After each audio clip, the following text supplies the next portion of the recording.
Lors de la lecture du testament, mes parents ont dit « La villa sur la côte appartiendra à ton jeune frère ». L'avocat s'est éclairci la gorge. Le testament de Madame Hélène Laurent ne peut être modifié, monsieur. Les visages de mes parents ont commencé à devenir livides. Je m'appelle Camille Dubois, et à 34 ans, je n'aurais jamais pensé me retrouver assise dans le bureau d'un cabinet d'avocats au sommet d'une tour de la Défense, à regarder mes propres parents annoncer, avec les plus grands sourires, que la villa de 25 millions d'euros à Saint-Jean-Cap-Ferrat revenait directement à mon jeune frère, Théo. Ils n'ont même pas essayé de le cacher. Mon père s'est adossé à sa chaise et a dit, assez fort pour que toute la pièce l'entende, la villa sur la côte appartiendra à ton jeune frère. Maman a hoché la tête, tapotant le bras de Théo comme s'il venait de gagner au loto. J'ai senti l'air quitter mes poumons. Cette villa n'était pas juste une propriété. C'était chaque été de mon enfance, chaque promesse que ma grand-mère m'avait jamais faite. Et maintenant, il l'a cédée comme si de rien n'était. Théo a eu un sourire narquois. Mes parents avaient l'air d'avoir déjà gagné. Puis l'avocat de la famille, maître Antoine Leclerc, s'est éclairci la gorge, a regardé mon père droit dans les yeux et a dit « Le testament de Madame Hélène Laurent ne peut être modifié, monsieur ». La couleur a quitté le visage de mes parents si vite que j'ai cru qu'ils allaient s'évanouir. Si vous regardez ceci, laissez un commentaire et dites-moi d'où vous venez.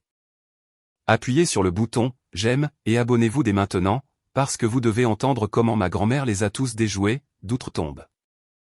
J'ai grandi dans une grande maison à Versailles, à moins d'1 heure de Paris. Le quartier était calme, bordé d'arbres, le genre d'endroit où les enfants faisaient du vélo jusqu'à ce que les lampadaires s'allument et où tout le monde connaissait tout le monde. Mes parents, Guillaume et Sophie Dubois, travaillaient tous les deux de longues heures dans la banque, à Paris.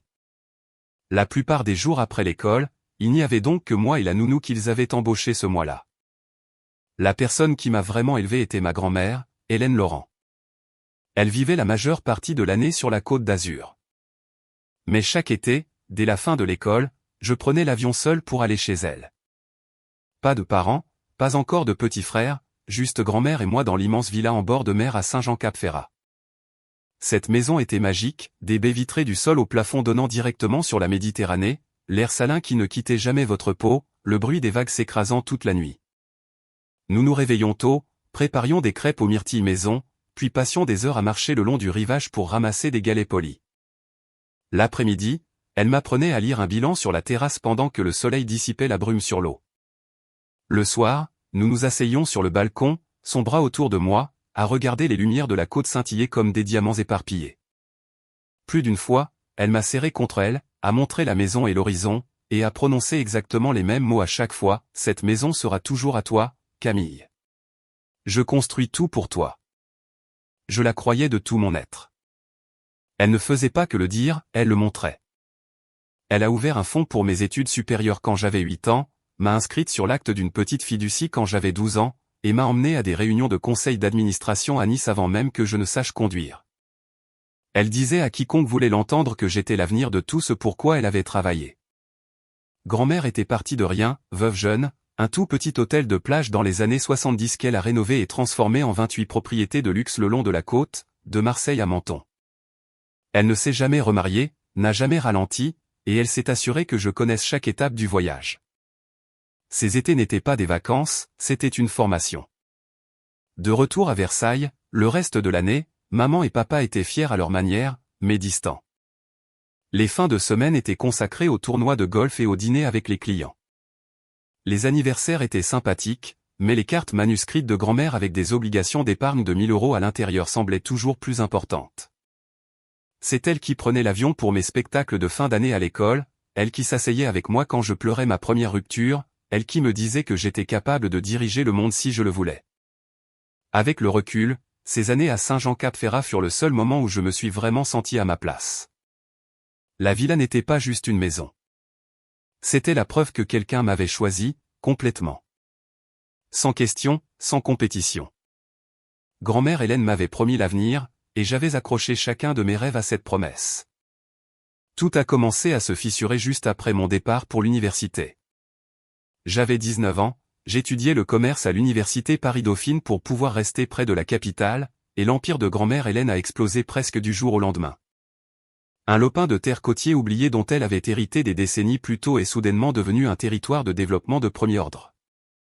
Elle l'a vendu pour un profit insensé et a investi chaque euro dans des complexes hôteliers de luxe.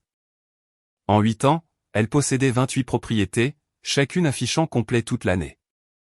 Le magazine Capital a publié un article en couverture la qualifiant de « femme autodidacte la plus prospère de l'hôtellerie française ». Sa valeur nette a dépassé les 380 millions d'euros. C'est à ce moment-là que mes parents ont changé. Papa a quitté son poste de directeur régional à la banque sans préavis. Maman a mis la maison de Versailles en vente la même semaine. Ils m'ont annoncé lors d'un rapide appel vidéo qu'ils déménageaient toute la famille sur la Côte d'Azur pour aider grand-mère à tout gérer dans ses vieux jours.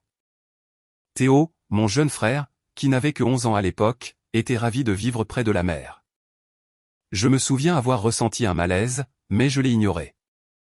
Après tout, ils étaient sa seule fille et son gendre.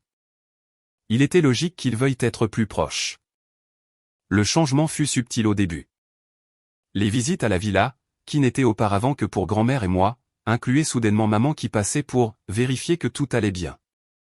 Papa a commencé à accompagner grand-mère aux réunions, portant sa mallette, parlant en son nom lorsque les journalistes posaient des questions. En un an, il l'avait convaincu de les laisser emménager dans la maison d'amis sur la propriété pour qu'ils puissent être là si elle avait besoin de quoi que ce soit au milieu de la nuit. Le personnel en qui grand-mère avait confiance depuis des décennies a commencé à disparaître, remplacé par des gens que maman avait personnellement embauchés. Le chef qui avait cuisiné pour nous chaque été était parti. Le jardinier qui connaissait chaque plante par son nom a pris une retraite, inattendue. Les appels téléphoniques sont devenus plus courts. Quand j'essayais de joindre grand-mère directement, maman répondait et disait qu'elle se reposait, ou qu'elle était en réunion, ou sortie avec des amis. Mes escapades de fin de semaine sur la côte coïncidaient toujours, comme par hasard, avec des obligations familiales de dernière minute qui ne m'incluaient pas. Les textos restaient sans réponse pendant des jours, puis des semaines. Les lettres manuscrites que j'envoyais chaque mois ont commencé à revenir avec la mention « Retour à l'expéditeur ». Quelqu'un avait discrètement changé l'adresse postale enregistrée. J'ai confronté papa une fois lors d'un rare dîner à Monaco. J'ai demandé pourquoi on me tenait à l'écart. Il a ri, m'a dit que j'étais dramatique, et a affirmé que grand-mère préférait simplement avoir sa fille à proximité maintenant qu'elle vieillissait. Maman a ajouté que j'étais occupé avec mes cours et que je ne devais pas tant m'inquiéter. Théo, adoptant déjà leur ton, a souri d'un air suffisant et a dit « Peut-être que tu devrais te concentrer sur ta propre vie au lieu d'essayer de tout contrôler. » Le pire, c'était de voir les propres mots de grand-mère changer devant mes parents. Elle a commencé à dire des choses comme « Théo est un si bon garçon, il prend toujours de mes nouvelles » ou « Ta mère sait mieux comment gérer les propriétés. » Je savais que ce n'était pas ses vraies pensées. J'avais vu la façon dont ses yeux me cherchaient dans les pièces bondées, la façon dont sa main serrait la mienne un peu trop fort quand personne ne regardait. Mais le mur continuait de s'élever, et j'étais du mauvais côté. Au moment où j'ai obtenu mon diplôme, les visites se limitaient aux grandes fêtes. Et même alors, je restais à l'hôtel car la maison d'amis était en rénovation. La femme qui avait autrefois traversé le pays pour ma remise de diplôme de lycée avait maintenant son emploi du temps entièrement géré par maman. Ma ligne téléphonique directe vers sa villa sonnait une fois puis tombait directement sur la messagerie vocale, pour toujours. Le seul lien qui restait était la lettre occasionnelle que j'envoyais au bureau de son avocat, en espérant que quelqu'un la lui glisserait entre les mains. C'était la nouvelle normalité, mes parents aux commandes, Théo traité comme l'enfant prodige, et moi, lentement, délibérément, mis à l'écart. Il y a 4 ans, j'ai reçu un appel provenant de la ligne privée de grand-mère Hélène, celle que seules 3 personnes au monde possédaient. Elle ne l'utilisait jamais sauf si c'était grave. Quand j'ai décroché, elle n'a pas perdu de temps en bavardage. Elle m'a dit de me rendre à son bureau secondaire à Aix-en-Provence le lendemain matin et de n'en parler à personne, pas même à ma colocataire. Je suis arrivé à 9 heures précises. Le bâtiment était petit et sans enseigne, le genre d'endroit que personne ne remarquerait. Grand-mère était déjà là, attendant dans une salle de conférence au store baissé. Elle semblait plus mince que la dernière fois que je l'avais vue, et elle avait des cernes sous les yeux, mais sa voix était ferme. Elle a verrouillé la porte derrière moi et a fait glisser un épais dossier sur la table. Au cours de la dernière décennie, elle avait tout placé dans une fiducie viagère révocable afin de pouvoir la modifier à sa guise. Pour se faciliter la vie, Elle avait nommé papa cofiduciaire des années plus tôt, lui donnant un accès complet au compte et le pouvoir de signature au cas où il lui arriverait quelque chose. C'était censé être un filet de sécurité. C'était devenu un pipeline. Grand-mère avait engagé un expert comptable externe après avoir remarqué que l'argent circulait plus vite que ne le justifiaient les affaires. Le rapport montrait qu'au cours des 3 années précédentes, mes parents avaient discrètement transféré 45 millions d'euros sur des comptes qu'ils contrôlaient toujours en montant assez faible pour éviter les alertes automatiques, toujours étiquetés comme « honoraires de consultation »,« entretien de propriété » ou « soutien familial ». Tout était techniquement légal car la fiducie était encore révocable, et papa avait le pouvoir de signature. Elle m'a regardé droit dans les yeux et a prononcé les mots que je n'oublierai jamais, « J'ai trop fait confiance à ton père une fois. Plus jamais ». La même semaine, elle a contacté maître Antoine Leclerc, l'avocat qui s'occupait de ses contrats depuis les années 80. Ils se sont rencontrés dans le plus grand secret. Maître Leclerc a rédigé une fiducie irrévocable qui ne pouvait être modifiée ou révoquée par personne, jamais. En une seule journée, alors que mes parents pensaient qu'elle était à un rendez-vous au spa, grand-mère a signé des documents transférant 62% des actions avec droit de vote de la société hôtelière, la villa de Saint-Jean-Cap-Ferrat libre de toute charge, et 76 millions d'euros d'actifs liquides dans la nouvelle fiducie. J'étais nommé unique bénéficiaire et unique fiduciaire. Dès que les documents ont été notariés, ces actifs ont légalement quitté sa succession pour toujours. Le pouvoir de cofiduciaire de papa ne pouvait plus les atteindre. Elle a poussé la dernière page vers moi, sa main ne tremblant que légèrement. C'est à toi maintenant, Camille. Ils ne le verront jamais venir. Promets-moi que tu protégeras ce que j'ai construit pour toi. J'ai promis. Elle m'a fait jurer sur tout ce que nous avions partagé que je ne dirais jamais un mot, pas même un indice, jusqu'au jour où son testament ordinaire serait lu. Elle savait que mes parents se battraient, crieraient, essaieraient peut-être même de contester tout ce qu'ils pourraient. Mais une fiducie irrévocable, établie alors qu'elle était clairement saine d'esprit, était inattaquable en vertu du droit français. Ils pouvaient rager autant qu'ils le voulaient. Ils ne la toucheraient jamais. Nous sommes restés assises en silence pendant un long moment après cela. Elle m'a dit qu'elle avait déjà commencé à limiter l'accès de papa aux comptes restants et prévoyait de mettre à jour à nouveau la fiducie révocable pour ne leur laisser qu'un modeste revenu viager suffisant pour vivre confortablement, mais rien qu'ils ne puissent piller. Le véritable héritage, la participation de contrôle et la maison qui signifiait tout pour nous deux, était déjà en sécurité. Quand je suis parti cet après-midi-là, elle m'a serré dans ses bras plus fort qu'elle ne l'avait fait depuis des années et a murmuré, fait semblant. Laisse-les croire qu'ils ont gagné. Puis elle m'a raccompagné jusqu'à ma voiture, chose qu'elle n'avait pas faite depuis mon enfance. Je suis retourné à Paris avec le poids du plus grand secret que j'aurais jamais à garder. Pendant les 4 années suivantes, j'ai agi comme si rien n'avait changé. J'ai souri pendant les dîners de fête gênants, laissé maman intercepter mes appels et regarder Théo frimer avec de nouvelles voitures qu'il n'avait pas méritées. Chaque fois que le doute s'insinuait, je me souvenais du visage de grand-mère dans cette pièce verrouillée et de l'acier dans sa voix quand elle disait « plus jamais ». Elle était toujours aux commandes. Elle avait simplement déplacé les pièces sur l'échiquier pendant que personne ne regardait. Il y a 3 semaines, grand-mère Hélène est décédée à 83 ans, dans son sommeil, là, dans la villa de Saint-Jean-Cap-Ferrat. La nouvelle m'a frappé comme une vague m'entraînant sous l'eau.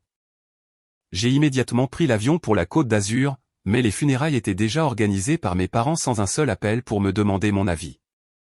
Ils en ont fait un spectacle, le genre d'événement qui fait les gros titres de Nice Matin, un officiant célèbre, un quatuor à cordes jouant Vivaldi, des orchidées blanches importées recouvrant chaque surface de l'immense salle de la propriété principale du complexe à Cannes.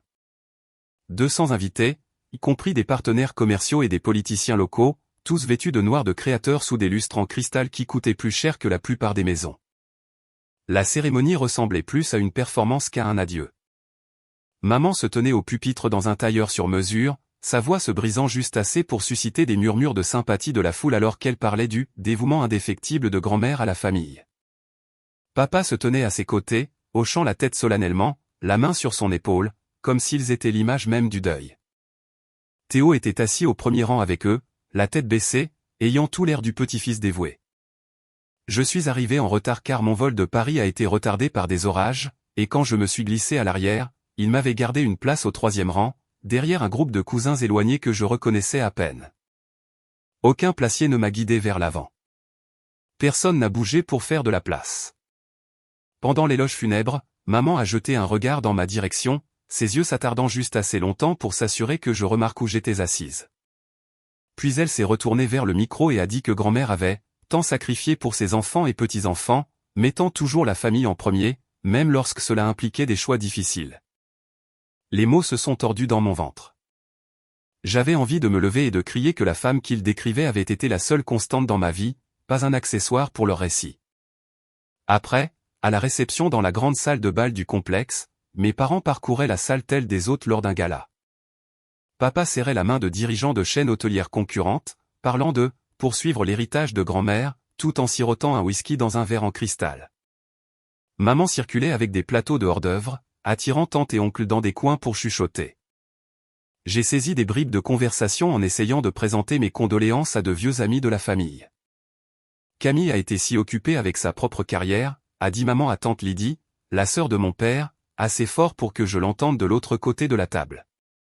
Elle n'a pas été très présente ces dernières années. Tu sais comment sont les jeunes. Tante Lydie a hoché la tête poliment mais m'a lancé un regard d'excuse quand maman s'est éloignée. Plus tard, oncle Rémi, le frère de papa, m'a prise à part près du buffet des desserts et m'a demandé pourquoi j'avais l'air si épuisé. Je lui ai parlé de la place au 3e rang. Il a soupiré et a dit qu'il avait remarqué la même chose lui arrivant pendant les appels de préparation et des suggestions de maman selon lesquelles il ne voudrait peut-être pas prendre l'avion si c'était trop compliqué. Ce n'était pas que moi.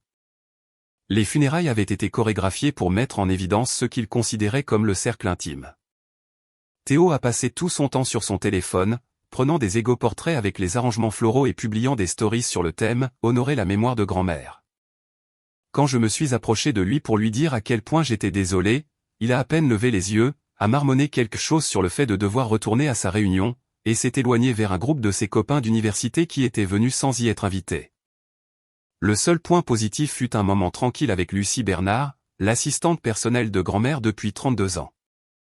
Elle m'a trouvé près des portes du balcon, a glissé une petite enveloppe dans ma main et a murmuré que grand-mère avait laissé des instructions spécifiques pour qu'elle me la remette, seulement si je venais. À l'intérieur se trouvait une note manuscrite de Maître Leclerc sur du papier cartonné couleur crème. Veuillez venir à la lecture. C'est crucial. Aucune explication, juste ces 4 mots et la date, l'heure et l'adresse de son bureau à la Défense. Lucie m'a serré le bras et a dit « Grand-mère m'a fait promettre de vous dire qu'elle était fière, quoi qu'il arrive ensuite. » 10 jours plus tard, je suis entré dans cette salle de conférence de la Défense, avec l'impression de tomber dans un piège. L'espace n'était que marbre poli et cuir, des baies vitrées du sol au plafond encadrant le panorama parisien sous un ciel brumeux d'après-midi. Autour de la longue table en chêne étaient assises une douzaine de personnes, une poignée de dirigeants du complexe en costume, 2 ou 3 parents éloignés du côté de grand-mère, tante Lydie l'air mal à l'aise dans un coin, et bien sûr, mes parents et Théo en bout de table comme s'ils étaient les propriétaires des lieux. Papa avait son bras autour de la chaise de maman. Théo était avachi, les pieds presque sur la table, faisant défiler son téléphone. Ils ne m'ont même pas adressé un regard quand je suis entré. J'ai pris le siège vide à l'autre bout, saluant de la tête Lucie, qui était venue en tant que témoin. L'air vibrait de tension, celle qui précède une tempête. Maman n'arrêtait pas de regarder sa montre. Papa tambourinait des doigts sur la coudoir. Théo a fait une blague sur les embouteillages qui a fait rire nerveusement les dirigeants. Je suis restée silencieuse, les mains croisées sur mes genoux, la note de Maître Leclerc me brûlant la poche. Quoi qu'il arrive, je savais que ce ne serait pas bon. 10 jours après les funérailles, nous étions assis autour de la longue table en chêne à la Défense. La pièce sentait le café frais et le cuir cher. La lumière du soleil entrait par les fenêtres et se reflétait sur la surface polie, rendant la tension encore plus palpable. Mes parents étaient arrivés en avance et avaient réclamé les 2 chaises les plus proches de Maître Leclerc. Papa portait le même costume bleu marine que pour les réunions de conseil d'administration, maman une robe noire qui coûtait probablement plus cher que le loyer de la plupart des gens. Théo était affalé à côté d'eux, portant des lunettes de soleil qu'il refusait d'enlever à l'intérieur, les jambes étendues comme s'il était déjà propriétaire des lieux. Maître Leclerc est entré à 14 heures précises, ne portant qu'un mince dossier en cuir. Il a salué tout le monde poliment, a pris sa place en bout de table et a commencé par les formalités habituelles, de petits legs de bienfaisance, quelques cadeaux modestes à des employés de longue date, 50 000 € par-ci, 100 000 € par-là. Chaque fois que mon nom n'était pas mentionné, le sourire de maman s'élargissait un peu plus. Théo n'arrêtait pas de regarder sa montre. Au bout d'une heure, la pièce devenait agitée. Papa s'est éclairci la gorge et s'est penché en avant, clairement las d'attendre. Il a jeté un regard à maman, a obtenu son accord et a parlé assez fort pour que chaque microphone du bâtiment puisse capter. La villa sur la côte et la plupart des actifs iront à Théo. Camille a son propre chemin. Maman a posé une main parfaitement manucurée sur l'épaule de Théo et a ajouté « Nous sommes sûrs qu'Hélène voulait que l'héritage familial soit protégé par quelqu'un qui a été là tous les jours. » Théo a finalement enlevé ses lunettes de soleil, m'a souri narquoisement et a dit « Ouais, tu ne venais même pas souvent. » Quelques dirigeants se sont agités, mal à l'aise. Tante Lydie a baissé les yeux sur ses genoux. J'ai senti chaque regard se poser sur moi, attendant des larmes, de la colère, ou n'importe quoi. Je ne leur ai rien donné. Je suis juste restée assise là, les mains croisées, le cœur battant à tout rompre contre mes côtes. Maître Leclerc n'a pas réagi au début. Il a fini d'organiser une petite pile de papier, puis a ajusté ses lunettes et a regardé directement papa. Un petit sourire a tiré le coin de sa bouche. Il s'est éclairci la gorge une fois le son tranchant la pièce comme une lame et a parlé de cette voix calme et mesurée qu'il utilisait depuis 40 ans. Le testament de Madame Hélène Laurent ne peut être modifié, monsieur. Silence de mort. Le visage de papa est passé de suffisant à confus en une demi-seconde. La main de maman s'est figée sur l'épaule de Théo. Théo s'est même redressé. Maître Leclerc a ouvert le dossier en cuir et a fait glisser un épais document sur la table vers moi. Il y a 4 ans, alors que Madame Laurent était en pleine possession de ses facultés, elle a exécuté une fiducie irrévocable. 62% des actions avec droit de vote des hôtels de luxe Laurent, la résidence de Saint-Jean-Cap-Ferrat libre de toute charge, et 76 millions d'euros d'actifs liquides ont été transférés dans cette fiducie à cette date. Camille Dubois est l'unique bénéficiaire et l'unique fiduciaire. Ces actifs ne font plus partie de la succession soumise à l'homologation et ne sont pas régis par le testament que nous lisons aujourd'hui. On aurait pu entendre une mouche voler. La bouche de papa s'est ouverte et fermée. Maman est devenue blanche comme un linge. Théo a frappé la table de la paume de sa main assez fort pour faire trembler les verres d'eau.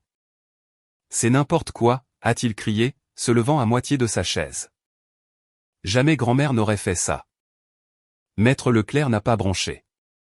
Il a simplement tourné une autre page et a continué comme s'il lisait la météo.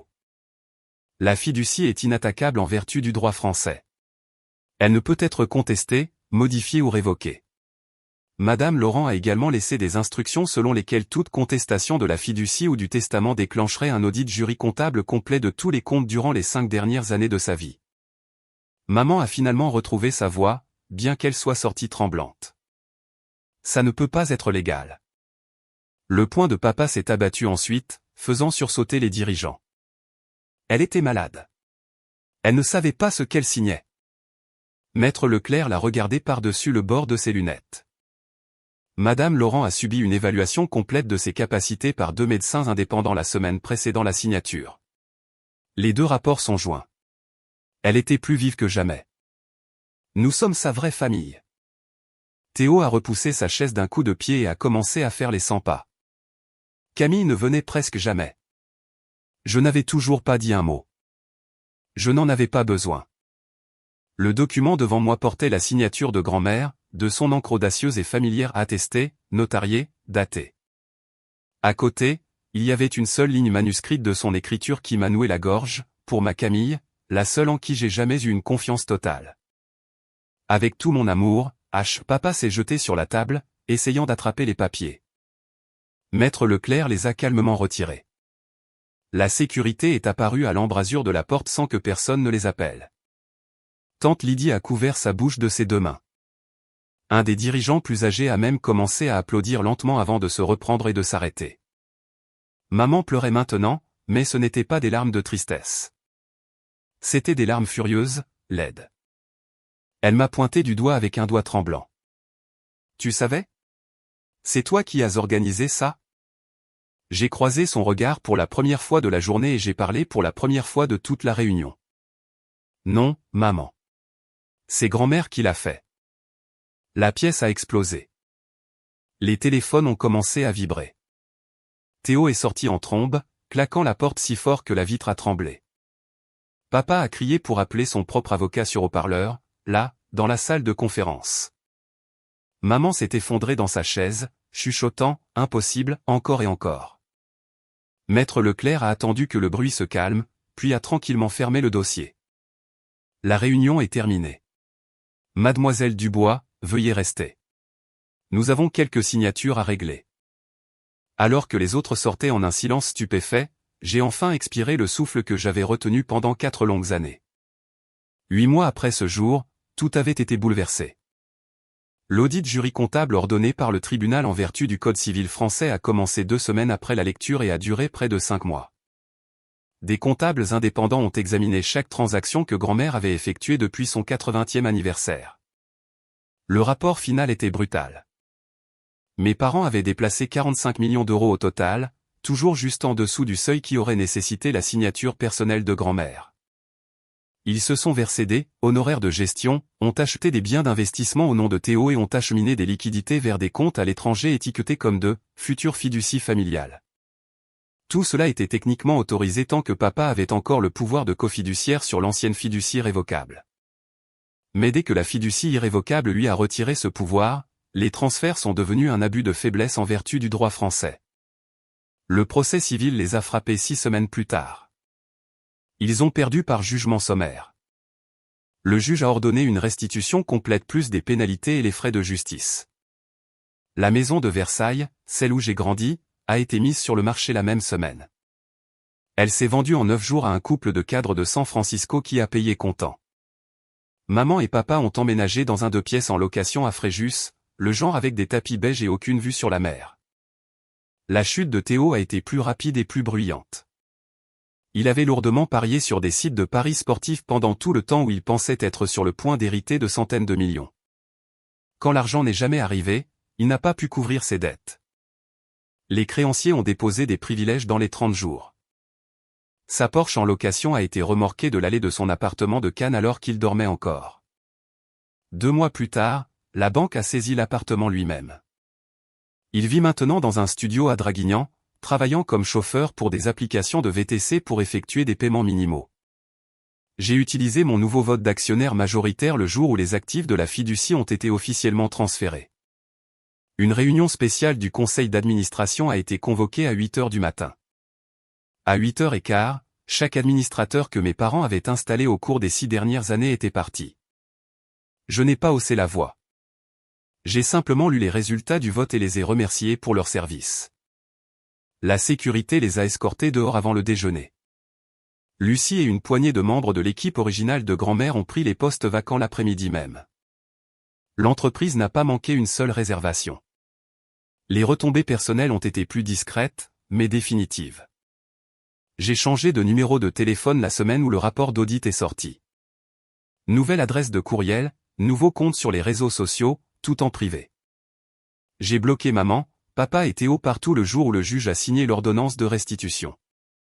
Aucun message vocal en colère, aucune excuse en larmes, aucun texto de négociation ne m'est jamais parvenu, car il n'y avait plus de moyens pour eux d'en envoyer un. J'ai engagé un service pour retourner tout courrier physique non ouvert. Tante Lydie a tenté de jouer les intermédiaires une fois et a reçu une lettre polie mais ferme de mon avocat expliquant que tout contact futur serait considéré comme du harcèlement. J'ai gardé la villa de Saint-Jean-Cap-Ferrat exactement comme grand-mère l'avait laissée. Le personnel qui avait été licencié des années auparavant est revenu en quelques semaines, certains pleurant en franchissant à nouveau la porte. Nous avons rouvert la maison d'amis à de vrais invités pour la première fois en une décennie et l'avons transformée en une petite retraite pour écrivains au nom de grand-mère. Les revenus du premier trimestre ont été les plus élevés de l'histoire de l'entreprise. Je n'ai plus jamais eu de nouvelles de mes parents. Pas une carte d'anniversaire. Pas un texto de Noël. Rien. Les anciens amis de Théo ont dit à Lucie qu'il me reproche tout et dit que j'ai volé son avenir. Cela ne m'empêche pas de dormir. Parfois, tard dans la nuit, je marche sur le même sentier de plage que grand-mère et moi empruntions, et je m'attends toujours à la voir attendre à la limite de l'eau avec 2 tasses de café.